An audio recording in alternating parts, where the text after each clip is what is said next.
Hello friends, welcome to my channel. ഞാനിന്നിവിടെ ഉണ്ടാക്കാൻ പോകുന്നത് നാവിൽ വെള്ളമൂറുന്ന പാൽപ്പായസമാണ്.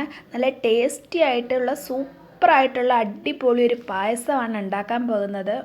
അതിനു വേണ്ടി ഞാനിവിടെ 1 ലിറ്റർ പാലാണ് എടുത്ത് വെച്ചിരിക്കുന്നത്. 1 ലിറ്റർ പാൽ ഞാൻ എടുത്തത് തിളപ്പിച്ച പാലാണ്. തിളപ്പിക്കാത്ത പാലെടുത്താൽ നമുക്ക് ഹൈ ഫ്ലെയിമിലിട്ട് തിളപ്പിച്ചെടുക്കാം.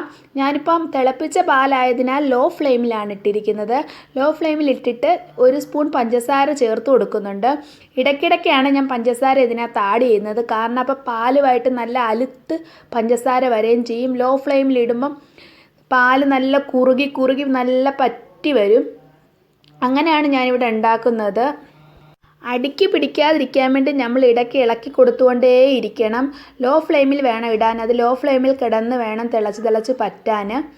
നമ്മുടെ പാല് തിളച്ച് പറ്റുന്നതിനനുസരിച്ചാണ് നമ്മുടെ പാലിൻ്റെ കളറ് മാറി വരുന്നത്. ഞാനിപ്പോൾ ഇതിനകത്ത് 1 സ്പൂൺ നെയ്യ് ചേർത്ത് കൊടുത്തിട്ടുണ്ട്. നമ്മുടെ തീ കുറച്ചിട്ടുകൊണ്ട് ലോ ഫ്ലെയിമിൽ കിടന്ന് തിളച്ച് പറ്റട്ടെ. അപ്പം ഞാൻ ഇടയ്ക്ക് ഇപ്പം ടേസ്റ്റ് നോക്കിയിട്ട് 1 സ്പൂൺ പഞ്ചസാരയും കൂടെ ചേർത്ത് കൊടുത്തിട്ടുണ്ട്. പാല് തിളയ്ക്കുന്ന സമയത്ത് നമുക്ക് അട വേവിച്ചെടുക്കാം. അതിന് വേണ്ടി കുറച്ച് വെള്ളം തിളയ്ക്കുമ്പോൾ അതിനകത്തോട്ട് അട ആഡ് ചെയ്ത് കൊടുക്കാം. എന്നിട്ട് അത് അടച്ച് വെച്ചാൽ മതി. നമുക്കിനി തീ ഓഫ് ചെയ്യാം. ഒരു 20 മിനിറ്റ് അതിനകത്ത് കിടക്കുമ്പം നന്നായിട്ട് അട വെന്ത് കിട്ടും. അവിടെ കിടക്കട്ടെ. ആ സമയം നമുക്ക് ഈ പാല് നോക്കാം. ലോ ഫ്ലെയിമിൽ ഇട്ടിട്ടുണ്ട്. നന്നായിട്ട് തിളച്ച് കുറുകി വരുന്നുണ്ട്. അരമണിക്കൂറോളം ലോ ഫ്ലെയിമിൽ ഇട്ടെങ്കിൽ നമ്മുടെ പാല് തിളച്ച് കുറുകി വരുന്നുള്ളൂ. എല്ലാവരും ഷുഗർ സിറപ്പ് ഇതിനകത്ത് ചേർക്കും കളറ് വരാൻ വേണ്ടി. ഞാനങ്ങനെ ആഡ് ചെയ്യുന്നില്ല. അതിന് ടേസ്റ്റ് കാണില്ല. ഇതാണ് ടേസ്റ്റ് കൂടുതൽ. കാരണം കാരാമൽ സിറപ്പ് ചേർക്കുമ്പോൾ അതിൻ്റെ ടേസ്റ്റാണ് അതിനകത്ത് വരുന്നത്. അത് തിളച്ച് പറ്റുമ്പോൾ ഉള്ള ആ ഒരു ടേസ്റ്റ്, പാല് കുറുകി വരുമ്പോൾ ഉള്ള ആ ഒരു ടേസ്റ്റ് ഉണ്ടാവത്തില്ല.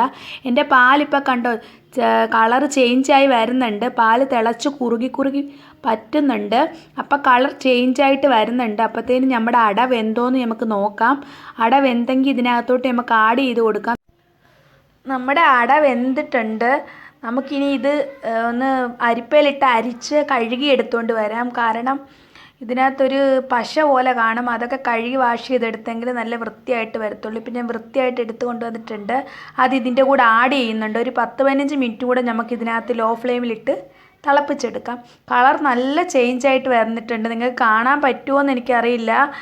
ഈ വീഡിയോ എടുക്കുമ്പോൾ കറക്റ്റ് പിങ്ക് കളർ കാണിക്കുന്നില്ല. വേറൊരു കളറാണ് ഇതിനകത്ത് വരുന്നത്. നല്ല പിങ്ക് കളറായി വന്നിട്ടുണ്ട്. വീഡിയോയിൽ അത്ര ക്ലിയർ ആവുന്നില്ല. നല്ല ചേഞ്ച് കാണിക്കുന്നുണ്ട്. നല്ല ടേസ്റ്റി ആയിട്ടുള്ളൊരു പായസമാണിത്. നമ്മളത് തിളച്ച് പറ്റുന്നതിനനുസരിച്ചാണ് ഈ പായസത്തിൻ്റെ ടേസ്റ്റ് ഇരിക്കുന്നത്. ഇതുപോലെ എല്ലാവരും ഒരു പ്രാവശ്യം വീട്ടിലൊന്ന് ട്രൈ ചെയ്ത് നോക്കൂ. നല്ല ടേസ്റ്റി ആയിട്ടുള്ള സൂപ്പർ പായസമാണ്. അടിപൊളിയാണ്. നല്ല ഒരുപാട് പാലെടുക്കണ്ട, കുറച്ച് പാലെടുത്താൽ പെട്ടെന്ന് തിളച്ച് പറ്റി വരും. ഇത് കൂടുതലുള്ളത് കൊണ്ടാണ് തിളച്ച് പറ്റി വരാൻ ലേറ്റ് ആവുന്നത്. എൻ്റെ വീഡിയോ ഇഷ്ടമായെങ്കിൽ ലൈക്ക് ചെയ്യാനും അതേപോലെ ഷെയർ ചെയ്യാനും അതേപോലെ സബ്സ്ക്രൈബ് ചെയ്യാനും മറക്കരുത്. നമുക്കിനി അടിപൊളി ഒരു വീഡിയോയുമായി നെക്സ്റ്റ് കാണുന്നത് വരെ ബൈ. നമ്മുടെ പായസം ഇവിടെ റെഡി ആയിട്ടുണ്ട്. നല്ല ടേസ്റ്റി ആയിട്ടുള്ള പായസമാണ്.